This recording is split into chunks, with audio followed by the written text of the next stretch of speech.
মোৰ অতি মৰমৰ সৰু ভাইটি অমল ৰায় তেখেতৰ আজি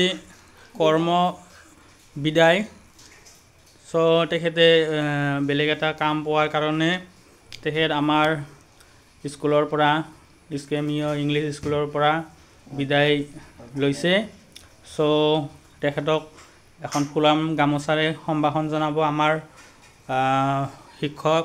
শিক্ষয়িত্ৰী প্ৰিয়ংকা বাইদেউ য'তে কাম কৰা ভালে ভালে কৰিবা ভালে ভালে থাকিবা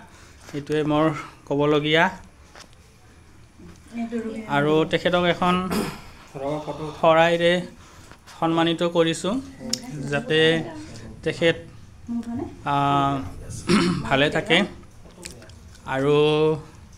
আমাৰ ধ্ৰুৱদা তেখেতক অনুৰোধ জনাইছোঁ তেখেতে কেইখনমান ফটো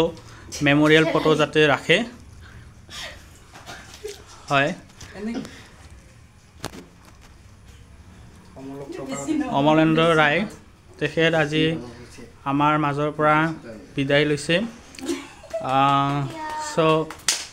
তেখেতক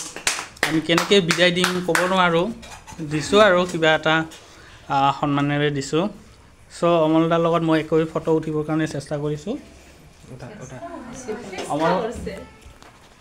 অমল ভাইটি হয় বহুত দিন একেলগে কাম কৰিছোঁ আমি আৰু বহুতো গালি চালিও পাইছোঁ সৰু ভাইটি হিচাপে বেয়া নাপাবা অমল হ'ব এই লাষ্ট টাইমত বেছি দুখ নালাগাবি হৈছে আমিও গালি দিছোঁ না বহুত কেতিয়াবা বেয়া চেনা নাপাবি ভালকৈ থাক কাম কৰ আমাৰ চানুৰ ডাঙৰীয়া তেখেতক হেণ্ডশ্বেক এটা দিব